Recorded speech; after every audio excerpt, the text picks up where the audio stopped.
Queridos alumnos, muy buenas, un abrazo grande. Hoy día ya nos vamos a introducir después de haber aprendido qué es lo que es inversión y qué es lo que es un proyecto. Para los que no se acuerdan, vamos a repasar qué es un documento, qué representa.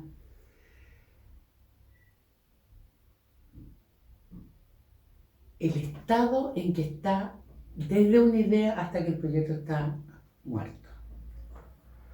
Representa el estado que hay en un determinado momento. Y así como nosotros las personas vamos a describir sus partes, aquí también. Entonces, en general siempre los proyectos, independientemente de su etapa de desarrollo que tengan, después vamos a hablar en la próxima clase un poco más de sus etapas de desarrollo, vamos a ver que los proyectos siempre tú los presentas, y los presentas ¿cómo? Primero, la formulación del proyecto. ¿Qué significa formularlo? Es decir, con qué fórmula, solución o acción vamos a solucionar un problema económico. Uno invierte para solucionar problemas económicos, no puede hacer gustito. ¿Estamos? Y eso significa que uno tiene que, en la formulación del proyecto, partir de un diagnóstico, de un estudio previo que se haya hecho, donde se especifique y podamos ver cuál es el problema y con qué proyecto o acción de inversión vamos a solucionar ese problema económico. Esa parte, que es la que vamos a ver hoy día de alguna manera, se llama formulación del proyecto. Habiendo sabido con qué vamos a seleccionar, cuál es la alternativa seleccionada de solución al problema, es decir, que ya lo tenemos formulado, vamos a preparar el proyecto. Vamos a ver cómo funciona en el mercado, nos vamos a responder lo que ustedes alguna vez aprendieron, las respuestas que da la economía. ¿Quiénes? En este caso, ¿para quiénes? Y quiénes lo hacen y para quiénes es el proyecto. Después vamos, ¿cómo? ¿Con qué técnica? Y ahí vamos al estudio técnico. Después vamos a la parte organizacional y legal, a la parte interna del proyecto, y después nos vamos a ver cómo nos relacionamos con el tema medioambiental. Todo eso es preparar el proyecto, porque ahí vamos cambiando. No lo vamos a hacer así, lo vamos a hacer así, porque así sale más eficiente o así sale más eficaz. Con esto soluciono solo el 10% del problema, necesito solucionar más, un 30, un 40, porque me está saliendo muy caro no solucionar el problema. Cuando estoy hablando de caro, de barato, jóvenes, en economía no todo es plata. Acuérdense que vimos la clase anterior que el recurso financiero es solo una parte, un tipo de recurso de todos los recursos. ¿Ya? Ahora, y habiendo preparado el proyecto, lo evaluamos. O sea, tenemos tres grandes partes donde vamos a presentar un proyecto. La formulación, la preparación y la evaluación. La formulación es cómo vamos a solucionar el problema y qué problema es el que necesitamos solucionar. Después la preparación, cómo es el proyecto por dentro y cómo se relaciona con el afuera. Y después la evaluación, ¿vale la pena o no vale la pena el proyecto? Evaluamos. Y vamos a recomendar al inversionista, que puedo ser yo, puede ser la universidad, puede ser el gobierno regional, puede ser un inversionista privado, puede ser una minera, una empresa, etc. El inversionista puede ser asumir cualquier institucionalidad.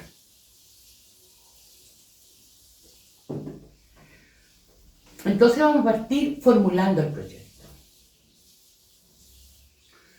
Formular el proyecto significa que vamos a hacer un diagnóstico. Con el diagnóstico vamos a hacer un árbol de problemas y de soluciones que después va a pasar a anexo. Lo que pasa es que es una herramienta para poder descubrir y tener claro cuál es el problema. Cuáles son las causas que tiene el problema y para dónde va si lo solucionamos. Con eso vamos a definir el problema. La definición del problema no va en anexo, va en el proyecto propiamente tal. Después vamos a ver ese problema, ¿qué alternativas de solución tiene? Y si yo encuentro una solución que es la mejor, ¿con qué acción voy a solucionar? Voy a hacer esa solución. ¿Voy a invertir? ¿Voy a mejorar la gestión? ¿Voy a aumentar los dineros para poder comprar más materias primas, para operar? ¿Cómo es la alternativa de solución que tengo? Y listada todas las alternativas de solución, vamos a, de alguna manera, evaluar cada una para poder seleccionar una alternativa. Y esa alternativa que vamos a seleccionar es la que vamos a pasar a preparar después. Entonces, la formulación del proyecto tiene el diagnóstico, el árbol de problemas y soluciones, la definición del problema, las alternativas de solución con el árbol de soluciones y fines, y la selección de alternativas, y dentro de la selección de alternativas especificar muy bien la acción. ¿Por qué inversión y no mejorar la gestión o los costos de operación?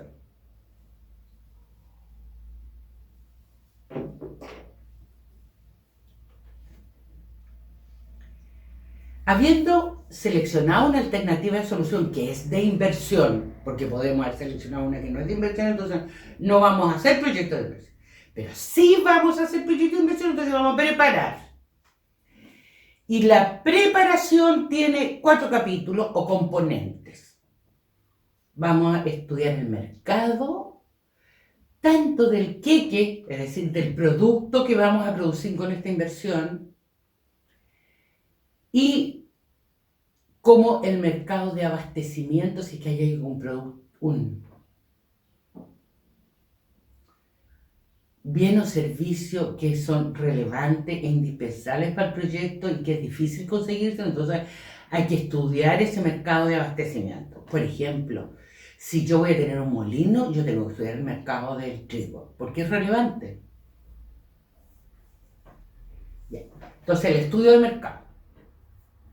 Después y ahí en el estudio de mercado vamos a estudiar la demanda, la oferta, los precios y la comercialización.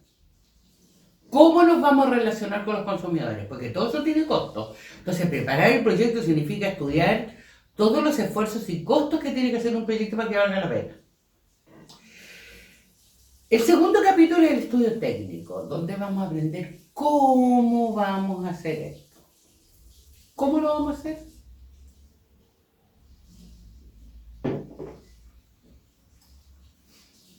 ¿Con qué tecnología? Lo vamos a hacer artesanal, análogo, digital, satelital, etc. Electromagnético. ¿Cómo diablo, con qué tecnología vamos a trabajar? Y por lo tanto, ¿cómo lo vamos a producir? Y ahí tenemos que hacer todo lo que es el bloque de producción.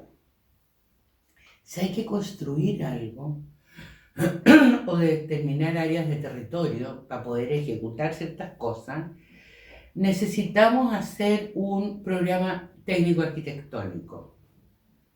Es decir, cuáles son los espacios reales o virtuales en los que hay que trabajar. Después de eso nos vamos a ir al tercer capítulo que se llama Estudio Organizacional y Legal. Y en el Estudio Organizacional y Legal vamos a estudiar cómo nos vamos a organizar. ¿Va a haber jerarquía o va a haber círculos de poder? dentro de la institucionalidad. ¿Y cómo nos vamos a arreglar con la parte legal que también tiene costo? Y la organización también tiene costo. Y cuando estudiamos la organización, vamos a estudiar la parte administrativa. ¿Cómo administramos el personal y la finanza? ¿Cómo lo hacemos con esos costos administrativos? Y el último capítulo es el estudio de impacto ambiental. El estudio de impacto ambiental significa estudiar cuáles son los costos en que nos exige la sociedad para no dañar o dañar lo menos posible el medio ambiente. Y cuando estoy hablando de medio ambiente, estoy hablando del medio físico, biótico y socioeconómico. Físico, tierra, agua, aire. Biótico, flora y fauna. Y socioeconómico, mercados, personas, sociedades, patrimonio, demografía, desarrollo de las personas. Con estos 4 capítulos vamos a preparar el proyecto y vamos a preparar presupuestos que nos permitan tener los costos listos, tanto de ingresos, cuánta plata o beneficios vamos a tener, a qué precio vamos a calcular esos beneficios para ver si vale la pena hacerlo o no, y a qué costo los vamos a tener.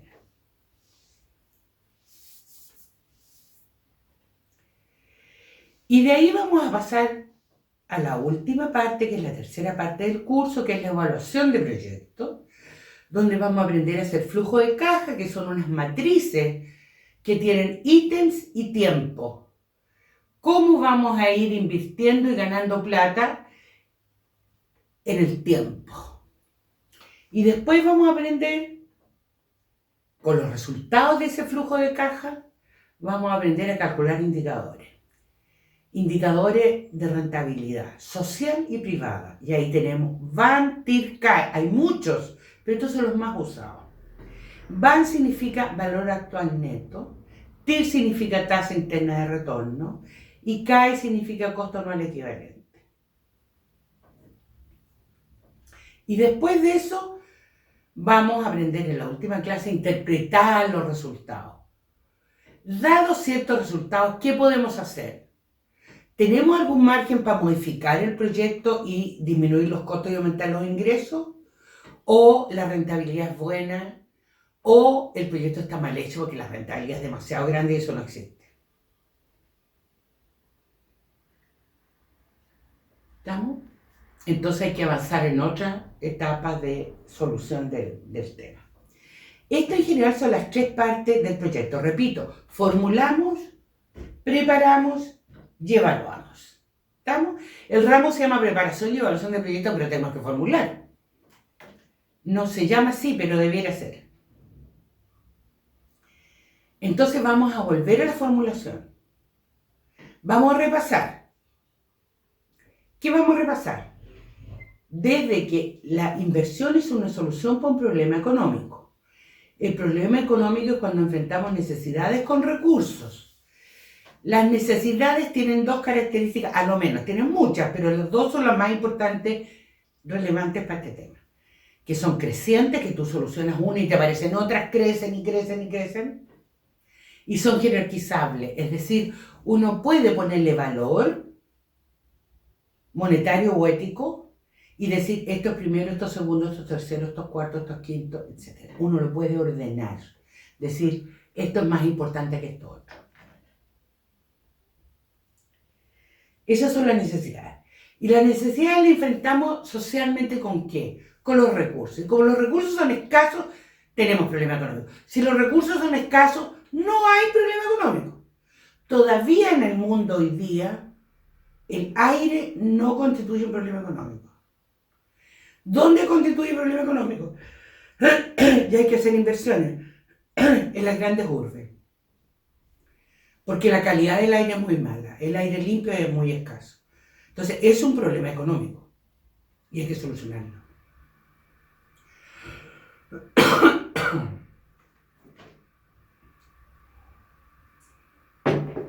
Y lo otro, que es de uso múltiple. Y como es de uso múltiple, entonces tenemos que si por cualquier motivo El recurso, rara vez es así, se puede ocupar solo para una cosa, no hay nada que decidir, no hay ningún problema que resolver. No hay ningún problema que resolver. Si la cosa sirve para solo para una cosa, ¿qué problema vas a resolver? No tienes ninguna decisión que tomar. Entonces, tú enfrentas necesidades crecientes y jerarquizables con recursos que son escasos y de uso último. Por ejemplo, los recursos para hacer inversión, tanto a nivel personal, como familiar, como territorial, como de los países, como del mundo, en la globalización. Al nivel que tú quieras tomarlo, tú tienes mucho, por no decir casi todos los recursos son escasos y de uso múltiple. Por lo tanto, ¿qué necesidades va a solucionar el problema y cuáles van a ser después? Porque tampoco puede solucionarlos todo de un viaje. ¿Y los recursos? ¿Por qué solucionas primero A y no B? Porque tiene que haber una relación entre lo que vale solucionar la necesidad y el recurso que voy a ocupar. Por ejemplo, ¿ustedes se comerían un helado por 4 millones de pesos? La relación bien o necesidad con recursos para solucionar el problema de 6 de que tener algo dulce y algo rico es incompatible hoy día de acuerdo a los valores que nosotros tenemos. Entonces, tenemos que producir queques para solucionar la necesidad de hambre de algo dulce y de hacer un cariño a los niños. Entonces tenemos en nuestra fórmula de producción, esta se llama función de producción, a la izquierda tenemos los productos. ¿Qué producimos? Q, que es el queque. Después tenemos R, que son residuos. Siempre que producimos queque, producimos residuos. Otra cosa que tratemos de minimizarlo, que no siempre lo hacemos, pero no todo es minimizable. Y después tenemos CD. ¿Qué es CD? Calor disperso. ¿Estamos? Calor disperso. Al lado derecho de la función, de lo que ustedes están viendo, tenemos los factores productivos. Necesitamos materias primas e insumos. Necesitamos recurso humano, recurso natural, recursos del conocimiento, recursos físicos y recursos financieros. Esos 5 grupos de recursos, como son recursos que habitualmente para su propietario sirven para producir más de una vez, lo llamamos capital. ¿Y cuándo tenemos inversión? Cuando incrementamos el capital. Cuando incrementamos la capacidad de producir del recurso humano, por ejemplo, en las sociedades actuales, sociedades capitalistas, los seres humanos son dueños de sí mismos. El esclavismo no creo que esté totalmente desaparecido, pero es escaso. Entonces, el recurso humano, las personas son dueñas de sí mismos. Y como son dueños de sí mismos, cuando estudian y se preparan para producir mejor y producir más y producir cosas de mayor valor, como por ejemplo el hecho de que ustedes estén en la universidad, lo que están haciendo es invertir. Están capitalizándose. ¿Vamos bien? Ahora, recurso natural. Si yo hago una reforestación, si hago una descontaminación, etc. Lo que estoy haciendo es que estoy capitalizando el recurso natural. Lo estoy preparando para que produzca más. O estoy plantando un huerto de frutales. Estoy incrementando el recurso natural para producir fruta. Estoy invirtiendo. Y aquí distinguimos producto de inversión. Jóvenes, cada vez más bien. ¿Cuál es el producto? La fruta. Duranos, por ejemplo. ¿Y cuál es la inversión? Un huerto de árboles frutales, de durazneros. Esa es tu inversión, ese es tu proyecto de inversión. ¿Y cuál es tu producto? Entonces, porque aquí van a tener que hacer un producto de verdad, un proyecto de verdad. Y van a tener que distinguir claramente el producto de la inversión. ¿Vamos? Seguimos. Recursos del conocimiento. ¿Qué es lo que producen los recursos del conocimiento? Tecnología. Los reconocimientos son I más D más I. Innovación, desarrollo, investigación. Paper, licencias. Y todos esos son elementos para producir. Antes, digamos, principio de la segunda mitad del siglo XX, los recursos del conocimiento estaban absolutamente ligados al recurso humano. Hoy día no es suficiente. Una cosa es que tú tengas un recurso humano que esté capacitado para trabajar con Excel, y otra cosa es que tengas la licencia del Excel, el recurso del conocimiento.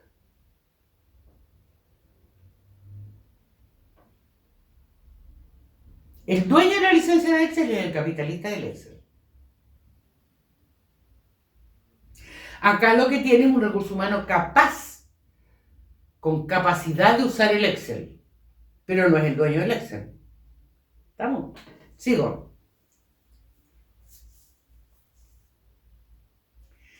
Recursos físicos es lo que habitualmente más entendemos nosotros como inversión, porque es lo que se hace habitualmente a nivel familiar.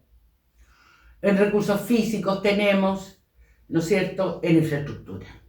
Compramos casa, compramos sitio, compramos puentes o compramos edificios, hacemos, etc. Hacemos o compramos, etc. Físico, infraestructura, es el primero.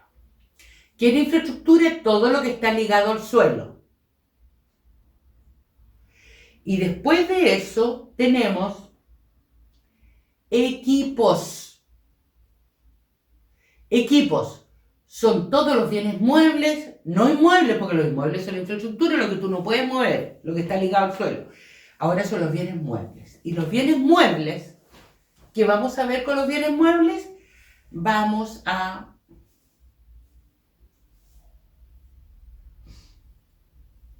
tener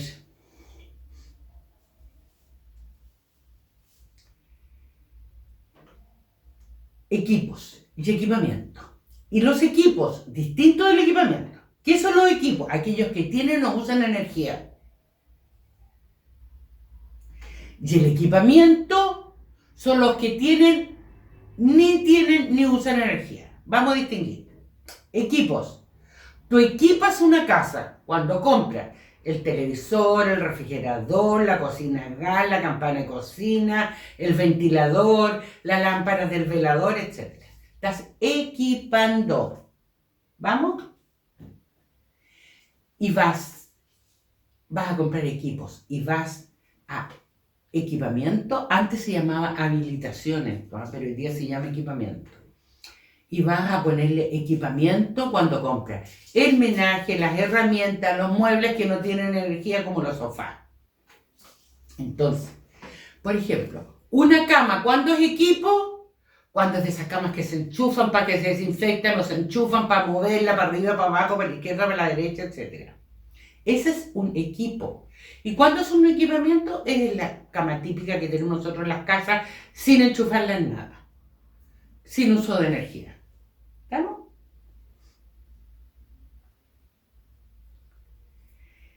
Ya, llevamos estamos entre recursos físicos, infraestructura, recursos de equipos, equipamiento. Y ahora vamos a menaje o herramientas. En una casa, las herramientas son el menaje. Plato, cuchillo, cuchara, cucharón, etc. Y en la industria existen los pañoles de herramientas.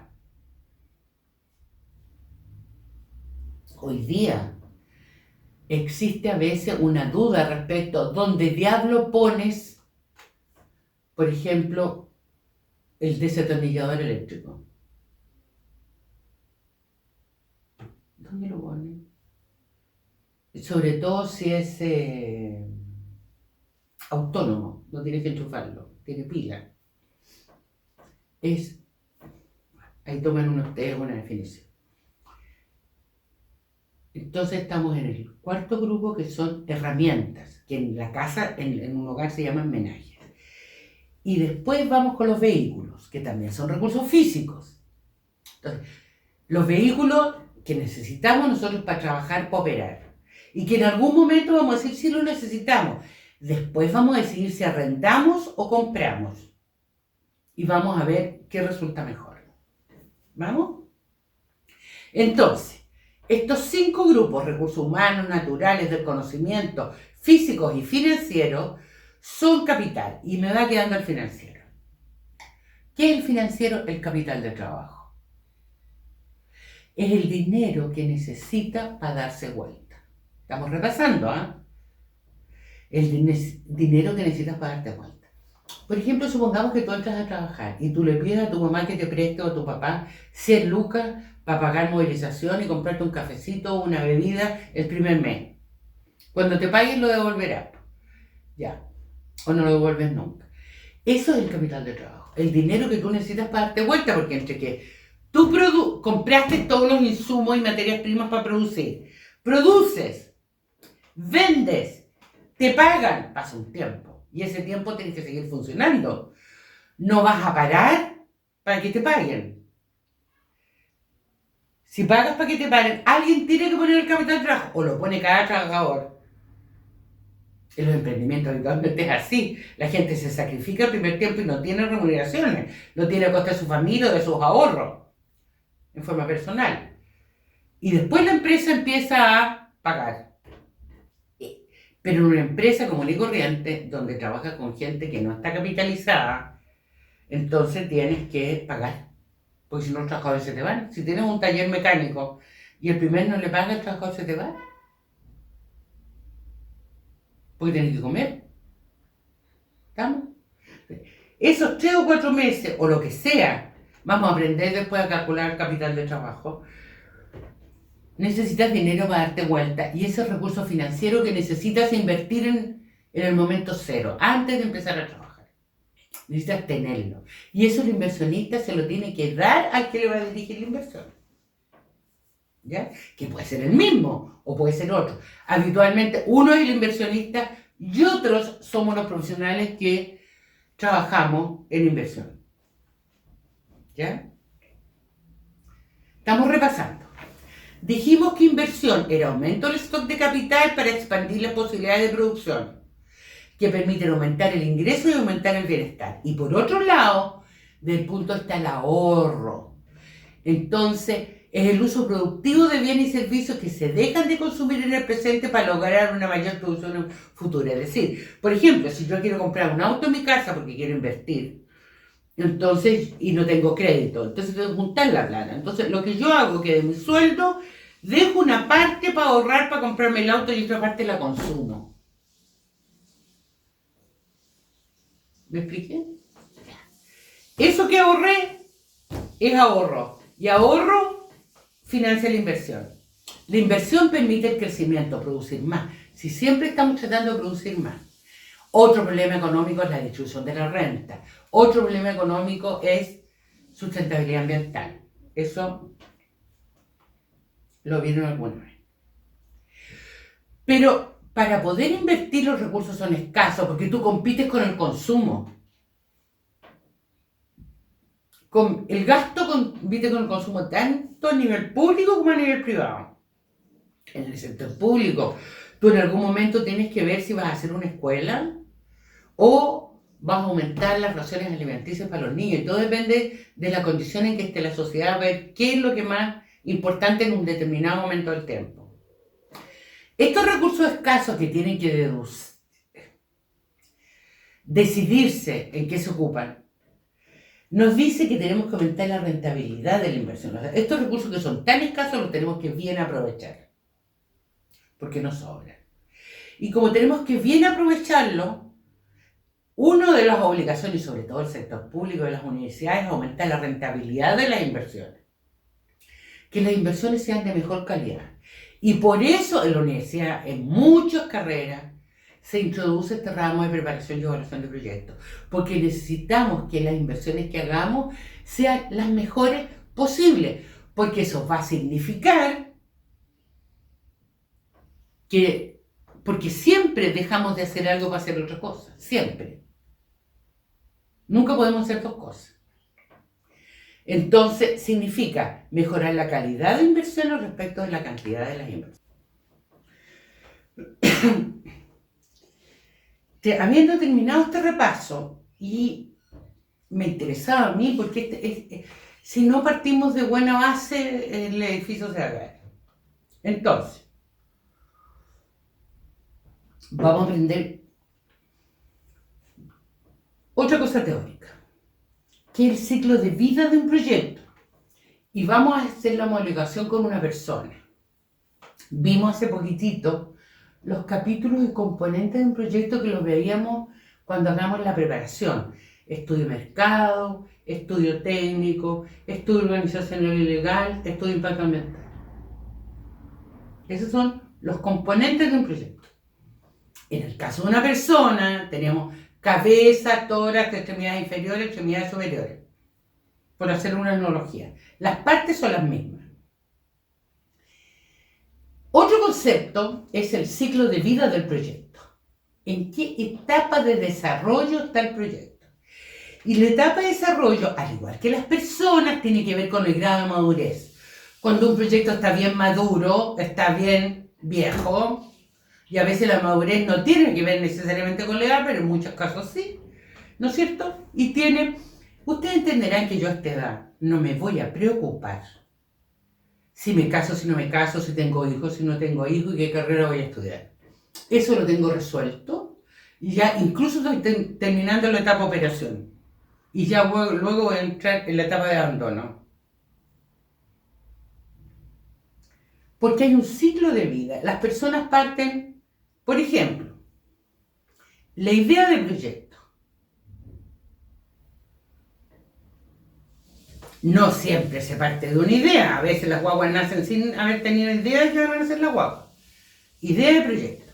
Después viene el perfil, la prefactibilidad y la factibilidad, que son etapas de desarrollo del proyecto de mayor madurez o menos madurez. Cuando ya estamos seguros, o así debiera ser, de que el proyecto va a ser rentable y que vale la pena, entonces pasamos a la etapa de diseño y de ejecución. Diseñamos y ejecutamos. Por ejemplo, el diseño y la ejecución podríamos compararla con toda la etapa que uno prepara a los niños para que puedan salir solos al mundo, cuando ya son adolescentes o adultos menores. ¿Ya? Y después de eso entran a operar, empiezan a trabajar, son capaces de producen los beneficios, son capaces de formar familia, de trabajar, de vivir, de fiestear, etc. ¿Estamos? Y eso lo llamamos la etapa de operación. Y terminando la etapa de operación viene la etapa de abandono, que puede ser larga o corta, y tiene que ver muchas veces con, en los términos personales significa después que uno jubila. Y después que uno jubila, en algún momento se muere. Los proyectos se abandonan.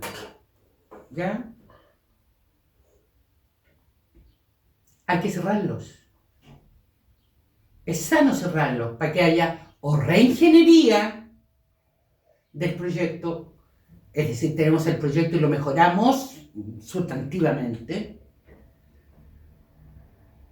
o cambiamos de proyecto. Los inversionistas habitualmente venden ese proyecto, si es una industria o un taller, por ejemplo, lo venden, y ellos se compran algo mejor o hacen algo mejor.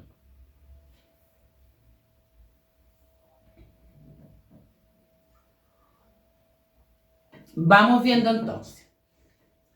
Si ya nos quedó claro la diferencia entre componentes o capítulos y ciclo del proyecto en el que estamos, parte del ciclo. Y la parte del ciclo vamos a ver 3 o 4 grandes etapas. La primera es de preinversión, es decir, todo lo que hacemos y maduramos un proyecto para efecto que la inversión valga la pena, de forma que cuando invertamos el proyecto sea lo más rentable posible. Después viene la etapa de inversión. ¿Cómo hacemos bien las cosas para que invertamos bien y ejecutemos bien? Hacemos un buen diseño y hacemos una buena ejecución. Y después operamos, es decir, producimos. Empezamos a tener los beneficios que tenemos que tener. Esa es la operación, cuando empezamos a tener los beneficios. Y después abandonamos, cerramos. Cerramos este proyecto no significa que nos sigamos produciendo queques, pero a lo mejor lo vamos a producir con otra tecnología, o con otra fórmula, o con otro mercado, o distintas cantidades, distintos tamaños, etc. Hacemos reingeniería. Vamos, sigamos. Ahora viene, estamos en lo más nuevo, que es el ciclo de proyectos. Y es bueno saber, y vamos a repetir, ¿no es cierto?, que la etapa preinversional no es la más larga en tiempo, pero es donde hay más trabajo de los preparadores de proyectos y de los evaluadores. La etapa preinversional la podemos dividir en idea de proyecto, perfil, prefactibilidad y factibilidad. ¿Qué diferencia hay entre estas 4 subetapas? El grado de madurez del proyecto, eso es lo que estoy repitiendo. El grado de madurez significa que no es lo mismo cuando un niño empieza a ir al colegio, que cuando está saliendo a cuarto medio, a cuando está terminando la universidad, porque el grado de madurez respecto a qué es capaz de hacer, cómo lo puede hacer, si lo hace bien o no, cuáles son sus debilidades y sus fortalezas, es probable, es factible. Ahí estamos en la factibilidad, y al comienzo estamos solo en la idea de proyecto. ¿Ya? Entonces, en todas estas subetapas de la etapa preinversional, uno avanza desde idea, avanza a perfil. Después del perfil ya avanza la prefactibilidad. Después avanza la prefactibilidad y avanza la factibilidad. ¿Qué diferencia tienen estas subetapas? El distinto énfasis que se le da a los distintos capítulos. A nivel de idea de proyectos, cuando uno toma algún proyecto parecido y dice, mira, este proyecto es muy bueno, técnicamente ha sido demostrado, o se estudió tal cosa y se hizo esto y resultó. ¿No? Entonces, si nosotros en vez de hacerlo para 5 personas, lo hacemos para 100 personas, o para 100 kilómetros donde vamos a estudiar algo, entonces, en esos 100 kilómetros cuadrados donde vamos a estudiar algo, capas geológicas, por ejemplo, entonces vamos a ver, las dimensiones serían estas, los costos serían estos, los tiempos serían estos otros, los resultados pudieran ser estos. Acuérdense que cuando uno hace una investigación, uno siempre tiene una tesis. ¿Estamos? Una tesis que demostrar. Igual aquí, la tesis es lo que vamos a producir. ¿Qué vamos a producir? ¿A qué resultado queremos llegar? ¿Ya? Entonces, ahí están las 4 con distintos grados de madurez, que es lo mismo que los grados de certidumbre. Por ejemplo, habitualmente, esto es habitual, no es que sea así, no. Habitualmente a nivel de idea del proyecto, uno trabaja con 50% de acierto y 50% de error.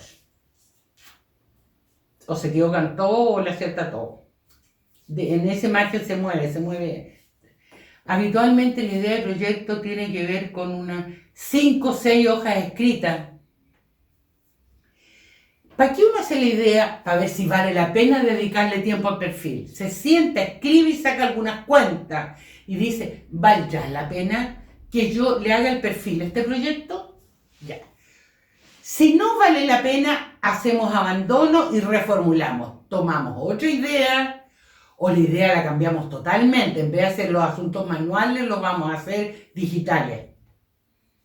Por ejemplo. Reformulamos el proyecto o lo abandonamos, porque siempre hay un listado de problemas que solucionar en todas partes, en la casa, en la empresa, en la universidad, en las instituciones, en los países, en los territorios. Siempre hay un listado grande de cosas que hacer. Y entonces ahora vamos a ver el perfil. ¿Y qué vamos a decir del perfil? ¿Qué es la idea más trabajada. Más trabajada. Entonces, lo aumentamos el grado de certidumbre entre 60 y 70%.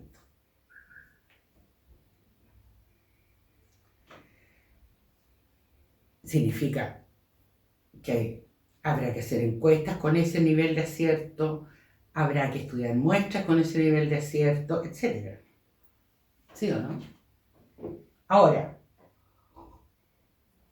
los perfiles habitualmente tienen entre 40 y 50 páginas.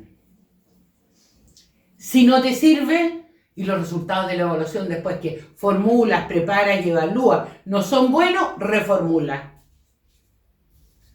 O cambia de idea de proyecto, tomas otra. Y después del perfil pasamos a la prefactibilidad. En el perfil habitualmente el énfasis está en el mercado. ¿Hay alguien que le vaya a servir esto que queremos hacer? ¿Alguna vez? ¿Para algo? Incluso las ciencias puras tienen algún objetivo. Y pasamos a la prefactibilidad. Y en la prefactibilidad desarrollamos más la parte técnica. ¿Cuáles son los costos de producción? ¿Cuál es la tecnología? Ahí hay más desarrollo de esa parte. Y después nos vamos a la factibilidad. Vemos cuáles son los modelos de negocio, si hay que hacer algún estudio específico, estudio de impacto ambiental, etc.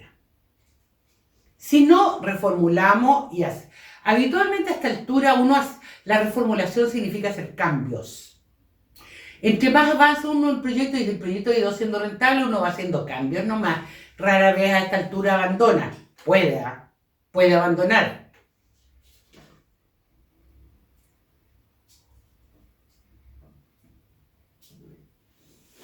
Y a esta altura estoy dispuesta a hacer el proyecto. Alguien dice y el inversionista toma la decisión, sí, vamos a invertir. Definitivamente. Siempre hay cosas que estudiar para adelante. De hecho, las empresas funcionan y siempre están estudiando cosas y modificando y arreglando, etc. Pero a esta altura ya se tomó la decisión. Y pasamos a la parte amarilla del ciclo. Invertimos. Y si tenemos que contratar diseños especializados, eléctricos, mecánicos, sondeos, previos a la inversión, los hacemos aquí.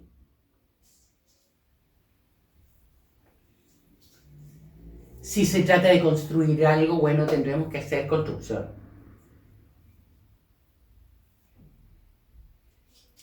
El diseño incluye los diseños de ingeniería y arquitectónico. Si es un proyecto de informática, tendremos que hacer el diseño informático, el diseño virtual. ¿Dónde están los servidores? ¿Dónde está la planta? ¿Qué hora vamos a transmitir? ¿Qué capacidad tienen que tener? Los elementos, etc. ¿Con qué tecnología vamos a trabajar? 2G, 3G, 4G, 5G, etc. Todo eso lo afirmamos en el diseño. Y con el diseño ya podemos calcular la ejecución, empezamos a comprar los servidores, las antenas, los equipos, etc.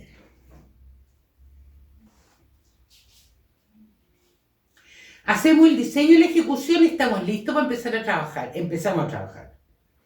Y ahí parte el proyecto, en funcionamiento. ¿Cómo sabemos que es el primer día que trabajamos para vender?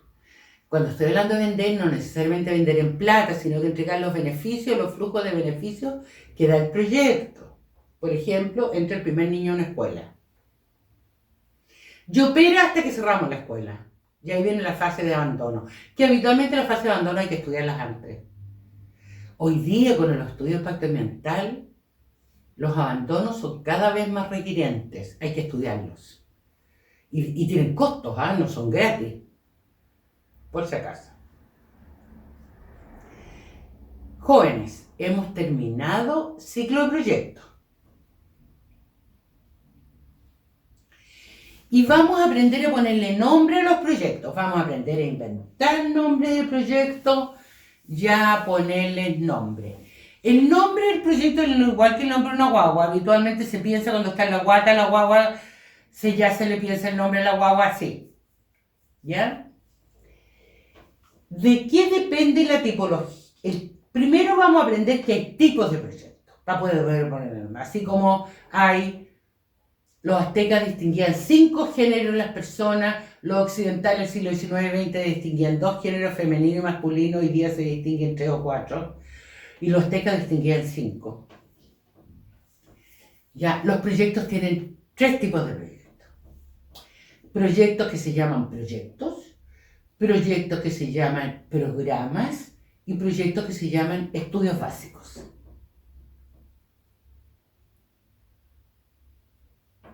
¿Qué significa un proyecto tipo proyecto?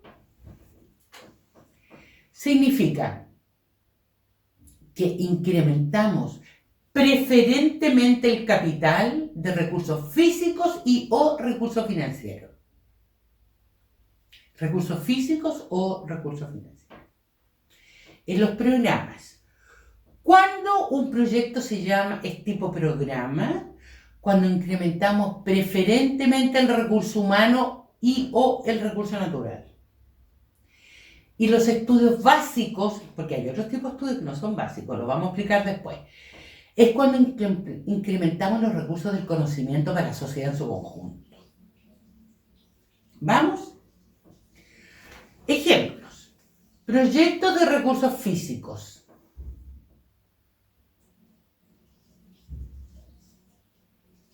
Construcción del puente industrial sobre el río Biobío, región del Biobío. Ampliación del hospital regional.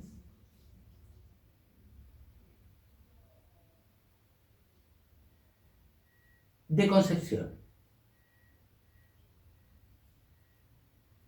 Normalización del hospital de Los Ángeles.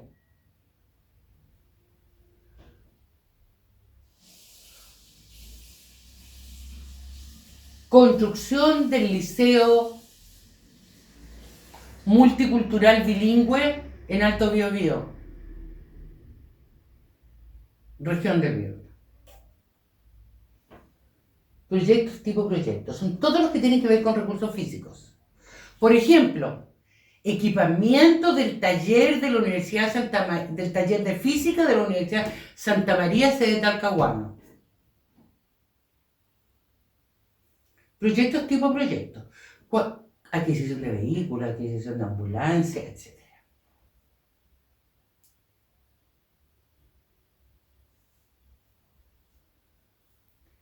Programas.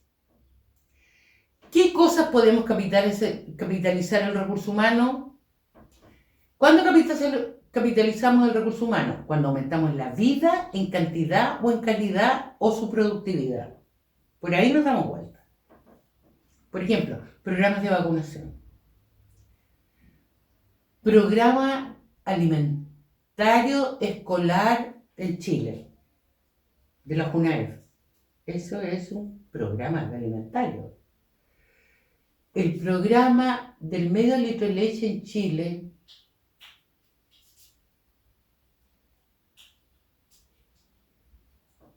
etc.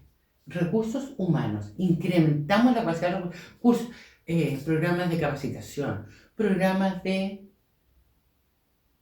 emprendimiento, programas de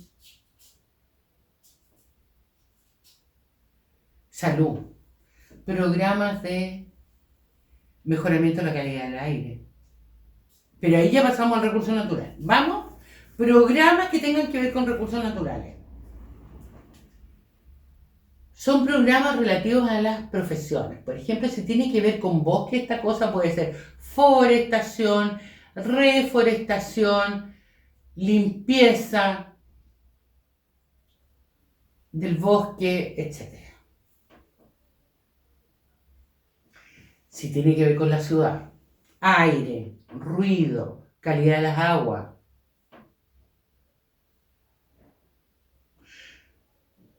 Y estudio todo lo que es investigación, chiquillos. Todo lo que es investigación. Ahora, si relacionamos esto con lo que vimos recién, que era el ciclo de vida del proyecto, si yo estoy haciendo los diseños de una construcción, los diseños arquitectónicos, no es un estudio, porque no es básico. Es un estudio preinversional del proyecto que se llama construcción del edificio ZZ en XX.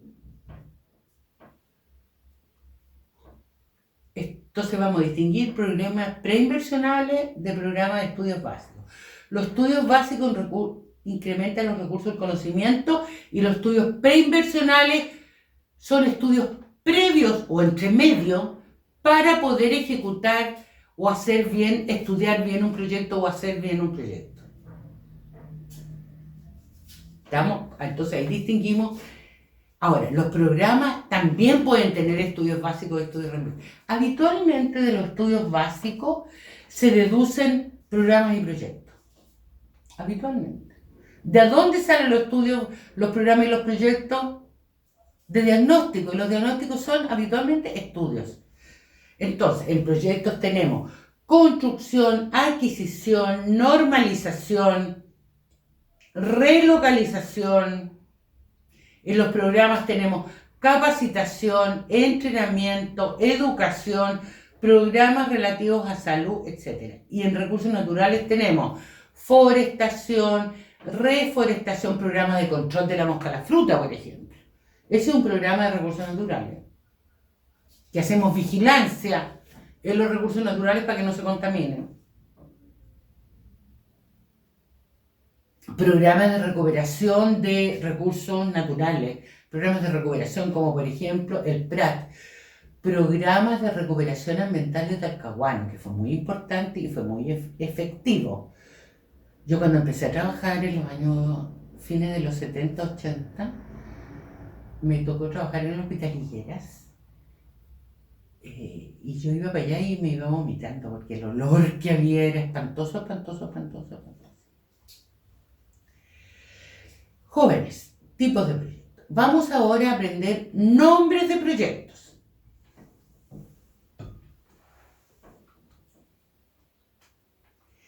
¿Qué nombre?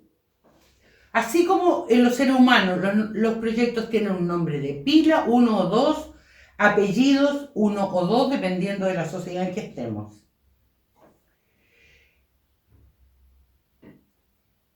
Antes de que viéramos los apellidos, a los nombres de las personas eran de dónde eran, o de dónde eran originarios, es decir, la localización geográfica. Entonces, lo que hacemos cuando ponemos en el proyecto, juntamos las tres cosas. Uno, el nombre, sobre qué lo vamos a hacer y dónde. El qué es un verbo. ¿Qué vamos a hacer? Vamos a construir, vamos a ampliar, vamos a remodelar, vamos a adquirir, vamos a modificar, vamos a capacitar, vamos a forestar, vamos a controlar algún recurso natural, vamos a censar, vamos a catastrar, en el caso de los estudios, o vamos a buscar la determinante o las causales de algo. ¿Estamos? Eso es el qué vamos a hacer. ¿Sobre qué? ¿Qué vamos a construir? ¿Qué vamos a capacitar? ¿Qué o a quiénes? ¿Qué vamos a estudiar? Es el sobre qué, es el sujeto. Y después, ¿dónde estamos localizados? ¿Dónde vamos a hacer la investigación? ¿Dónde vamos a construir? ¿Sobre dónde vamos a hacer la forestación? El dónde. Habitualmente, en el caso de inversión pública, es súper importante la comuna y la región. Y eso también en el sector privado es relevante. Porque hoy día muchas inversiones se hacen sobre la base de holding financiero o grupos económicos, donde analizan siempre, tienen a la mano un listado de proyectos sobre el que van decidiendo dónde hacer la inversión. Vamos con la tarea. Van a hacer el ejercicio de inventar 2 nombres para cada tipo de proyecto. 2 proyectos, 2 programas y 2 estudios relacionados con su profesión. Vamos, tenemos que tratar de aterrizar y no vamos a construir un carrito para vender maní. No, vamos a hacer cosas relativas a nuestra profesión. 2 proyectos, 2 programas y 2 estudios. Cada uno, por lo tanto, tiene que ser absolutamente distinto uno de otro. Este trabajo es individual. y vamos a entrar a formulamos el proyecto, a formular el proyecto. La verdad es que uno por intuición dice, oye, por ejemplo, ustedes están en su casa, yo necesito comprarme una casa o necesito comprarme un auto.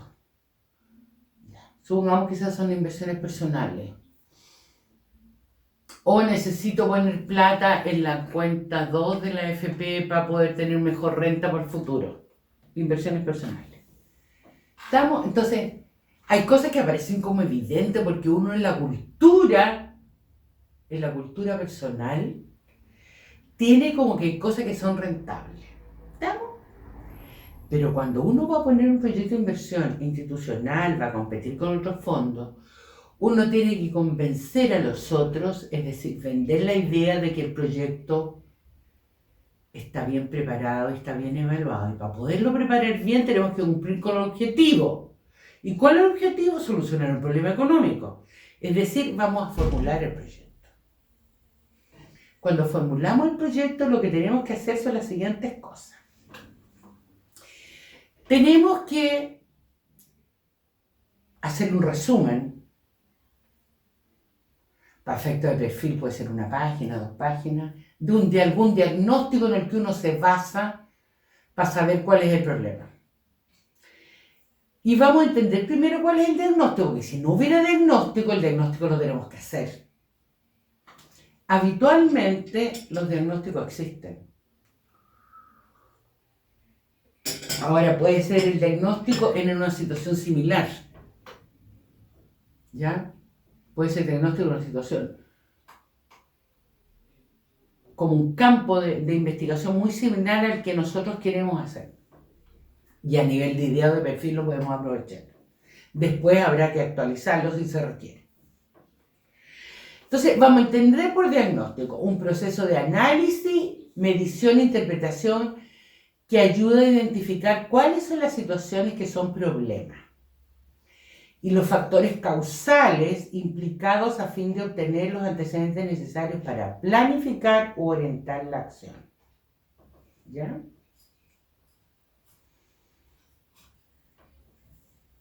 El diagnóstico tiene que cumplir con 3 funciones.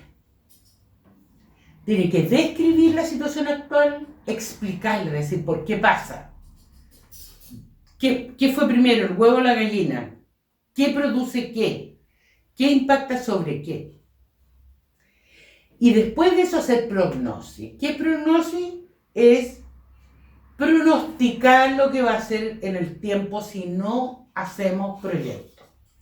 Si no solucionamos el problema, ¿qué va a pasar en 1 año más, en 2 años más, en 3 años más, en 5 años más? Entonces, eso es descripción, explicación y prognosis. Repito, descripción. ¿Cuáles son los elementos que hay? ¿En qué tamaño? ¿En qué calidad? ¿Cómo, cuándo y dónde? Después, explicación. ¿Qué causa eso? ¿Y qué efectos tiene? Eso es explicar. Explicar algo, por qué se produce. ¿Y qué produce eso si eso pasa? Y después de eso, eso es la fecha actual o en el pasado. Y después vamos a hacer prognosis. ¿Qué pasa si las cosas siguen como están? Siguen pasando lo que está pasando. ¿Estamos? Entonces, con ese diagnóstico, uno debiera definir el problema. Estamos en la introducción.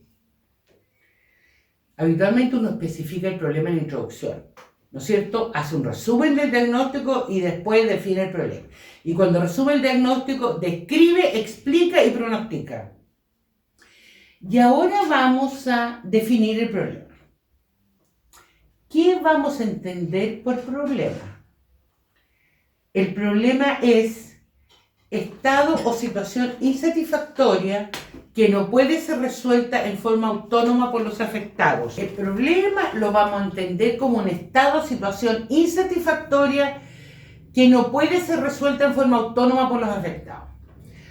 Ustedes entenderán que si a mí nunca me duele el estómago y ahora siento un ligero malestar porque comí mucho, me tomaré una agüita caliente y se me va a pasar. La resuelvo en forma autónoma. ¿Estamos? Todas las cosas cosas que se resuelven en forma autónoma. Por ejemplo, un departamento quiere que le compren una maquinaria, pero resulta que tú vas a ver y la maquinaria lo único que hay que hacer es aceptarla y lo pueden hacer ellos mismos. No hay ni que invertir, ni operar, nada. Lo resuelven de forma autónoma en el taller, en vez de estar comprando una maquinaria nueva, que aceiten la que tienen. ¿Vamos bien? Ok. Repito, estado o situación insatisfactoria que no puede ser resuelta en forma autónoma por los afectados. Vamos bien. Volvamos, por favor, a la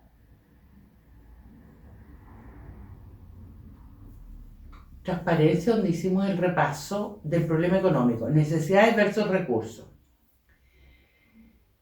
El problema es una necesidad, nunca es un recurso. No puede ser un problema que me faltan diamantes si yo no sé para qué los quiero.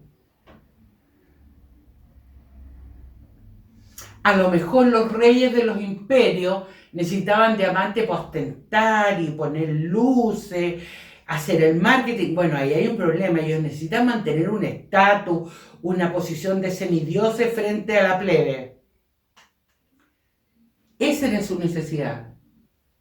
Permanecer como semidioses frente a la plebe. Pero el problema no es el recurso escaso. El problema es, la necesidad es mantenerse como semidioses frente a la plebe. ¿Estamos? Entonces, nunca un problema que uno tiene que redactarlo en forma muy simple.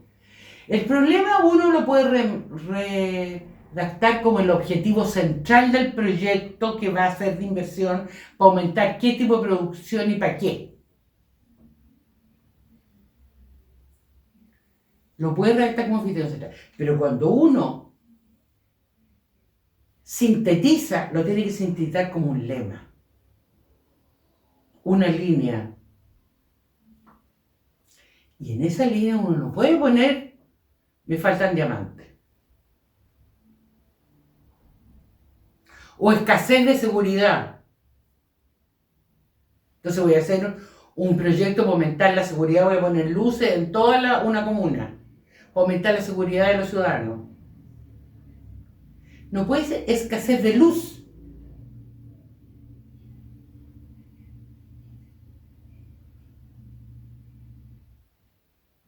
Sí puede ser la necesidad creciente de aumentar la seguridad de las personas. ¿Sí? O sea, lo que en economía, cuando ustedes estudiaron economía, llamaban demanda insatisfecha. Vamos viendo ahora. Otro ejemplo. Yo no puedo decir falta pan o falta comida. Esa es una falta de un recurso. ¿Cuál es la necesidad? ¿Cuál es el problema? ¿Existe hambre o existe desnutrición? Ese es el problema. Pero el hambre y la desnutrición, ¿qué es lo que pasa si tú dices falta comida? Estás, antes de describir las soluciones, estás amarrándote con una solución y no vas a analizar todas las soluciones posibles, porque a lo mejor de este grupo del 10% de los niños que siguen desnutridos es porque tienen problemas de absorción de alimentos, no un problema de escasez de alimentos. Entonces la solución va por otro lado. Si tú dices es porque falta comida, lo que estás haciendo es aumentar el problema. ¿Por qué estás aumentando el problema? Porque te estás amarrando con una solución que no va a ser solución para eso. Puede ser, pero puede no ser. Sigo. Entonces, ¿qué es lo que vamos a hacer? Vamos a hacer análisis del problema. ¿Cómo se hace un análisis del problema? Entonces, hay un método. Hay varios métodos, pero este es el que yo les enseño, porque me parece el más simple. El árbol de causas-efectos. El árbol de causas-efectos significa que yo defino un problema central entre varios. Les recomiendo, hagan un listado de todos los posibles problemas que ustedes pueden encontrar. Después, ordénelo. ¿De cuál produce cuál? Traten de ordenarlo y sitúense como en el medio. Todavía no sabemos si ese va a ser el problema central o no. Y les voy a explicar por qué. Defino yo el problema central. Me sitúo en un probable problema central. Y digo, este problema central, ¿cuáles son las posibles causas? Y ahí me tengo que ir a la teoría. Por eso uno siempre debe trabajar con los técnicos que tienen que ver con el problema. Por eso yo les pedí que hicieran un proyecto relacionado con geología, porque eso les va a permitir, o geofísica, o la carrera que ustedes tengan, porque eso les va a permitir que uno ponga 2, 3 o 4 causas probables que directamente o en conjunto con ellas produzcan ese problema.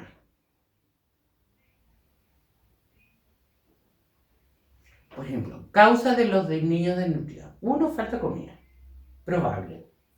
2, problemas de absorción. 3, problemas de preparación. 4, problemas psicológicos de la madre o del niño.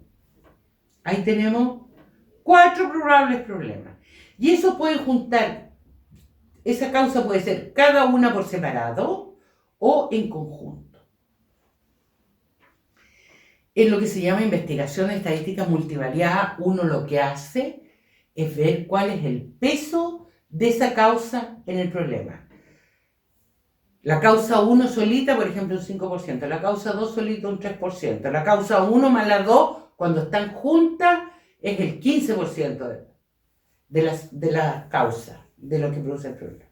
¿Vamos? Entonces uno ve las causas. Y después uno se sitúa en cada causa y ve, si ese fuera el problema, ¿cuál es la causa? Y baja de nivel, y va del problema central a las causas de nivel 1, de ahí baja a las causas de nivel 2 y de ahí puede bajar a las causas de nivel 3. Eso es en el árbol hacia abajo del tronco. Estas son las raíces del tronco. Vamos para arriba ahora. A las ramas, hasta que llega uno a una copa. Si este problema no se soluciona, o cuando no se soluciona, ¿qué efectos tiene en la sociedad, en la institución, en lo que sea? Ese problema, si existe como problema, ¿qué efectos tiene? Por ejemplo, si los niños no se alimentan bien, ¿qué efectos tiene?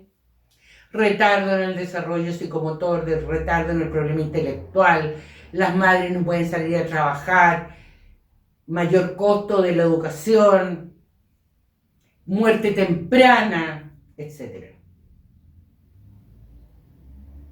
Esos son efectos de la existencia de ese problema. Y hay efectos que son directos, y después hay efectos que son de segundo nivel y de tercer nivel.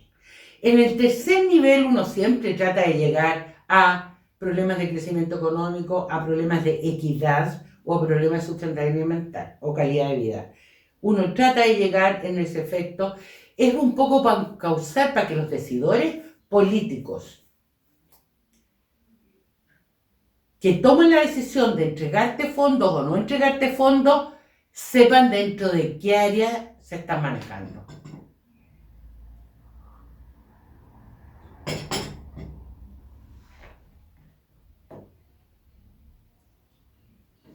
Jóvenes, vamos ahora a la transparencia de árbol de fines y medios o de objetivos también puede ser. Lo puedo tomar como fines y medios filosóficamente como objetivos, que son cosas parecidas pero no iguales. Tómenlo como quieran. Vamos. Yo tengo aquí, en esta mano, el árbol de problemas. Lo pongo frente a un espejo y en el espejo tengo el negativo del mismo árbol. Entonces, ese árbol pasa a ser soluciones de fines y medios. Por ejemplo, si el problema central era problemas de alimentación, problemas de falta de nutrientes en niños menores de 6 años, el propósito es nutrientes suficientes en los niños de 6 años. ¿Estamos? Uno está en negativo y el otro queda en positivo. Es como si pusiéramos, como cuando uno saca las películas antiguas. Está el negativo y el positivo. Lo prendo con un espejo y aparece al revés. Pero igual, tiene que ser igual. Y las causas se transforman en medios. Por ejemplo, la primera causa de la que habíamos hablado en el ejemplo que estábamos conversando era disponibilidad insuficiente de alimentos para su edad. Aquí en el medio 1 sería disponibilidad suficiente de alimentos.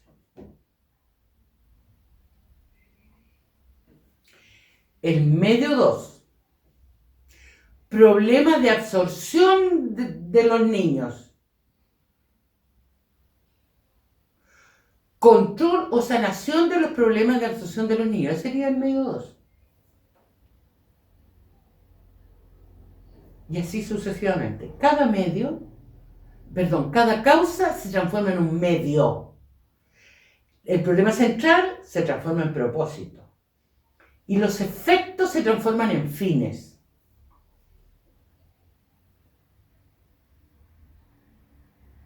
Por ejemplo, que el efecto 2 hubiera sido, ya no me acuerdo a esta altura que es lo que les dije.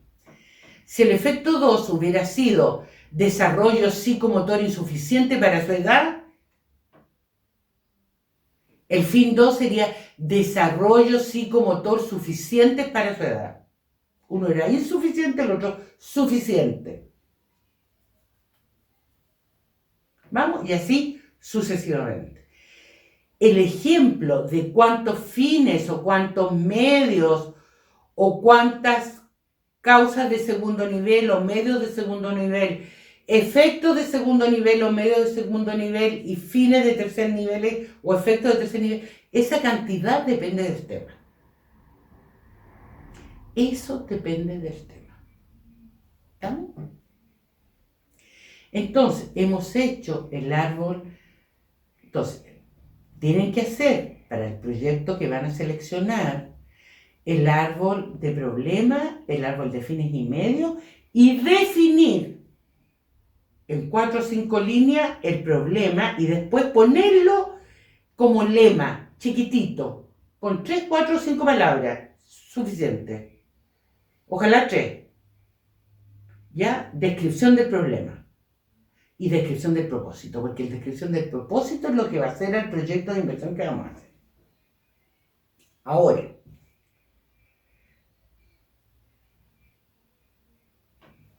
¿cuáles son? Seguimos en el árbol, ustedes lo van a hacer y eso va a ser un anexo. Ustedes lo redactan en la introducción, pero el árbol de fines y medios y el árbol de problemas va anexado. Lo anexado no va dentro de las 30 páginas que tienen que hacer de aquí, entregar después en el trabajo. ¿Ya?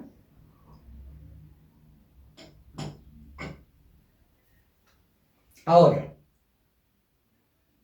vamos a ver alternativas. ¿De dónde salen las alternativas, mis niños? Las alternativas posibles salen de combinar los medios. La primera alternativa es no hacer nada. La segunda, hacer el medio 1. La tercera, hacer el medio 2. La cuarta, hacer el medio 3. La quinta, hacer el 1 más 2. La sexta, hacer el 2 más 3. La séptima, hacer el 1 más 3. Todas las combinaciones posibles. Y la cuarta, hacer el 1 más el 2 más el 3. A veces hay algún medio que es tan caro y que va a aportar tan poco a la solución que casi no vale la pena. Entonces, listamos, porque vamos a hacer un cuadrito, una matriz, listan ustedes todas sus posibles soluciones. Ahora, esas soluciones después las vamos a traspasar a acción de inversión. Vamos. Primero, para cada alternativa, vamos a analizar el nivel de incidencia de la solución del problema. Si no lo sabemos, entrevistamos a un experto y le preguntamos. ¿Estamos? Identificamos y agrupamos acciones que sean complementarias. Vemos el 1 con el 2, el 2 con el 3, qué es complementario y qué no.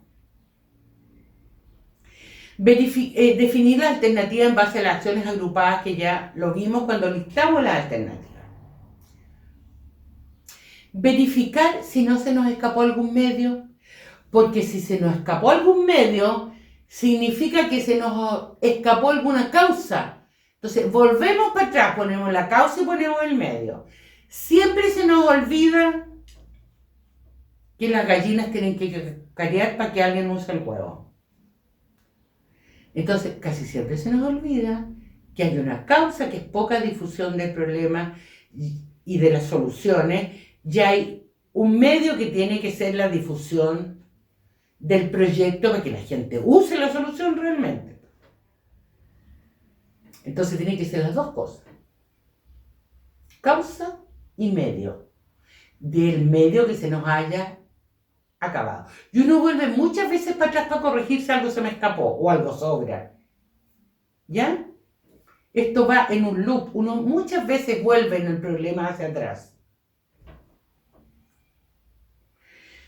Dimensionar y especificar todos los aspectos de cada alternativa. El proceso de análisis iterativo y retroalimentado, o sea, de decir, vuelvo para atrás e itero. Ahora, voy a solucionar las alternativas. Voy a seleccionar la alternativa. Dentro de todas las alternativas, yo las voy a solucionar. Hay dos métodos para seleccionar que los dos son de valoración. Uno es de método cuantitativo y el otro es de método cualitativo. La selección de la alternativa cuantitativa es el costo-eficiencia. Y cuando lleguemos al final del proyecto, igual vamos a tener que hacer costo-eficiencia. Vamos a tener que medir los beneficios y los costos de cada alternativa.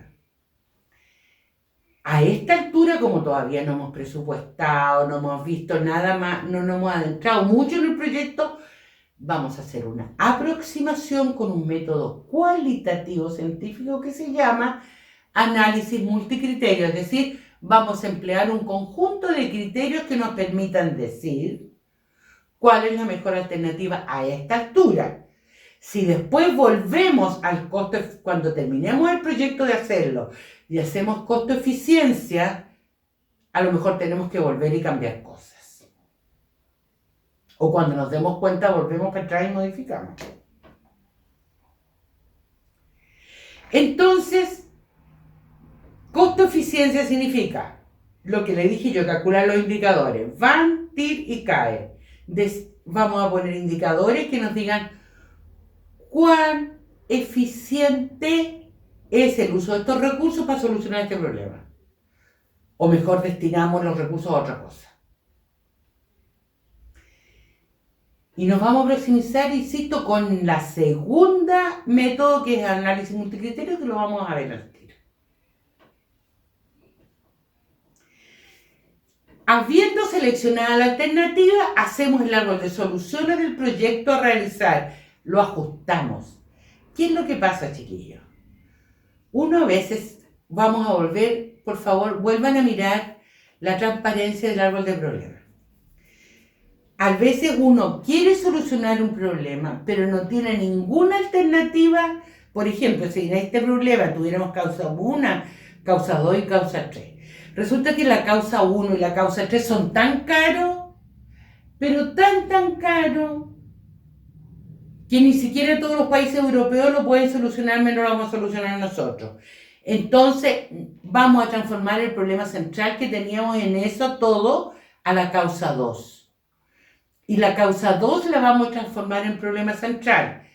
Y la causa 2.1 y la causa 2.2 se van a transformar, si así fuera, en causa 1 y causa 2.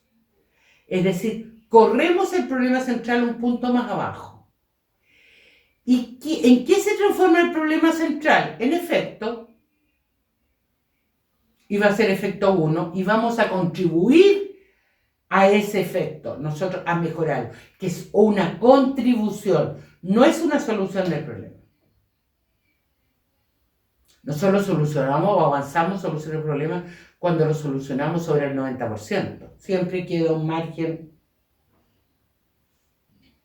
con problemas serios. Y depende del desarrollo de la sociedad si lo considera mucho o poco. Entonces, la causa es... Y eso es posible que les pase. ¿Ya? Teniendo el árbol de soluciones, que lo vamos a ajustar al árbol de problemas, es que lo modificamos. Si no, no. Y redactamos introducción, justificación, análisis de alternativas y selección de alternativas. En la introducción, ¿qué vamos a poner? Un resumen del diagnóstico que tenía descripción, explicación y prognosis. ¿Ya? Redactamos el problema. Ahora, justificamos. ¿Qué es la justificación, jóvenes? La justificación no es otra cosa que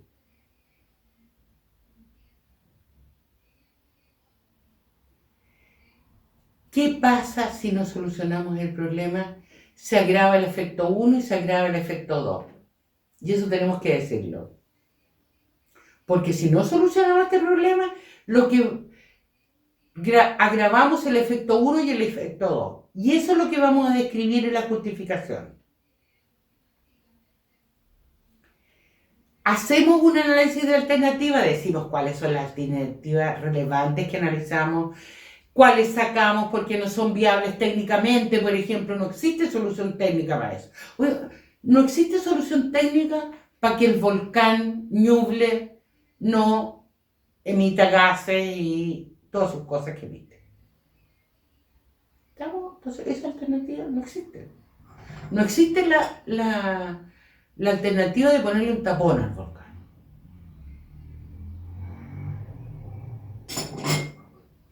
Sacamos todas las alternativas que no correspondan, decimos, estas las desechamos porque no tienen viabilidad técnica, esta no tiene viabilidad económica porque es demasiado cara. ¿Ya? Entonces nos quedamos con estas tres que vamos a analizar. Y en el análisis de alternativa vamos a describir cómo elegimos la alternativa que seleccionamos. Y ahora pasamos al punto de cómo hacer un análisis multicriterio en esta etapa del proyecto. Porque después, de todas maneras, vamos a hacer costo-eficiencia al final. ¿Ya? Entonces, ¿cómo se hace una tabla de decisiones o tabla multicriterio? También se llama tabla de decisiones. Primero, hago una primera columna donde están las alternativas. Ustedes las tienen ahí frente a ustedes. Y tengo la alternativa de la 1 a la 4. Las describo porque cada proyecto cambia. Esto es lo más entretenido hacer proyectos, que nunca un proyecto es igual a otro.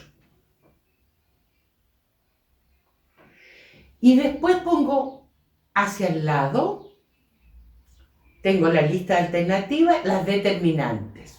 ¿Qué son las determinantes? Determinante o de qué depende lo mismo. ¿De qué depende? Se llaman determinantes. Yo puse aquí 3. Pueden ustedes poner las determinantes que sean relevantes. Si hay alguna determinante que influye el 0,01%, no tiene ninguna importancia, no la ponen nomás.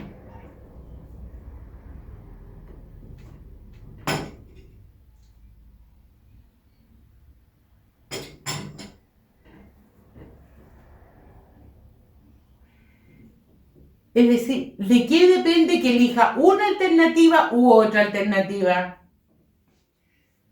¿Y de qué dependen las alternativas? La selección de alternativas, de la plata que te entra o el valor de lo que vamos a hacer y lo que te va a costar. De los beneficios y de los costos. Hay beneficios monetarios y no monetarios, la sonrisa, el bienestar, etc. La calidad de vida, el aire limpio, es un beneficio porque prolongamos calidad y cantidad de vida. Habitualmente los beneficios tienen que ver con eso. O con solucionar demanda insatisfecha. Tú sabes que vas a tener demanda para una determinada cosa. Y los otros, que pudieran ser el 2 y el 3, son los costos. Y aquí tenemos costos de operación y costos de inversión. Fíjate. Porque yo no saco nada con comprarme un auto Camaro muy bonito será. Y el beneficio de que todo el mundo me aplaude cuando paso por la calle si voy en un Camaro es altísimo. A lo mejor el costo de inversión no es tanto, pero a lo mejor el costo de operación es gigantesco, me cuesta mucho benzina, las patentes son 10 veces lo que es una patente de otro tipo de auto, etc. Esos son costos de operación. Influyen en la decisión. Es como una colega mía, cuando en algún momento se ascendió en su trabajo y se fue a trabajar a Santiago, y tenía que tomar la decisión con su marido en qué comuna compraban su casa. Tenían plata para comprar en la comuna que quisieran, porque eran ahorradores. Pero tomaron la decisión de comprar una comuna en una comuna que fuera más de profesionales. Porque si es una comuna de los ricos ricos, iban a tener que poner a los cabros en otro colegio, tener 10 nanas que le iba a costar 800.000, no iban a tener ninguna capacidad de ahorro, etc. Sus costos de operaciones iban a ser muy altos. Aunque las casas le costaron lo mismo. Entonces, siempre esas dos cosas, los costos de operación y los costos de inversión, tienen importancia. Vamos ahora. La primera fila dice determinante, la segunda dice alternativa y la determinante 1, la determinante 2 y la determinante 3. Pueden poner 10 si se les ocurre. Lo que sea relevante porque esto cambia con cada proyecto. Y vamos. Después viene una fila que trae porcentajes. ¿Qué son esos porcentajes? El peso, la importancia que tiene cada determinante. Por ejemplo, yo aquí en este invento que les hice, les puse que la determinante 1, que era de ingresos, tenía un 50%, y la determinante 2 y 3, que eran de costo, repartían el otro 50% entre las dos. Es lo mismo que si yo dijera, voy a evaluar si un alumno puede pasar de curso o no. Entonces, hago un trabajo de un 15%, hago test de 40%, un certamen de un 35%. Le doy el peso que cada uno va a tener y le vamos a poner nota. La nota, habitualmente, uno tiene que tener algún grado de objetividad. ¿Qué grado de objetividad uno tiene? Los antecedentes que tenga. Si estamos a nivel de perfil, de prefactibilidad o de factibilidad, o entrevistamos a 1, 2 o 3 expertos y sacamos una nota promedio. Por ejemplo, la alternativa 1, la 2, la 3 y la 4, ustedes ven que tienen 7, 5, 1 y 2. Yo definí la escala de 1 a 7, pueden poner la escala de 1 a 100, de 1 a 5, de 1 a 4, la escala que ustedes quieran. Yo puse aquí la escala de 1 a 7. Tienen que poner abajo con qué escala están trabajando. Es como cuando uno pone, hace una tabla, tiene que poner elaborado por quién. ¿Quién elaboró la tabla? ¿Sobre qué antecedente? ¿Sobre la base de qué? ¿Estamos? Sobre la base de estadísticas del INE, sobre la base del registro del Instituto Sismológico. ¿Sobre qué base? Ya, le pone la escala abajo. ¿La pusieron? Vamos. Vamos ahora. Cada determinante no puede tener de preferencia que no tenga notas repetidas. Porque tenemos que ser capaces de discriminar, porque si no vamos a compensar lo bueno de uno con lo malo de otro y vamos a terminar todos sacándose un 7. Hay que ser capaz de discriminar. Por ejemplo, en los ingresos, ¿cuál es el que tiene mejores ingresos? ¿Cuál es el que tiene peores ingresos? Y en el medio que quedan los otros dos, ¿cuál es mayor y cuál es menor? Y pongo 7, 5, 1 y 2. ¿Cuáles tienen mayores costos de operación? La alternativa 3. No, pues jóvenes. Los costos de operación funcionan al revés. ¿Qué es mejor? ¿Tener pocos costos de operación o muchos costos de operación? Pocos. Son costos. Entonces, el que tiene menos costos de operación es el que tiene un 7. Y en el caso 3, el que tiene menos costos de inversión es la alternativa 3. Por eso tiene un 6.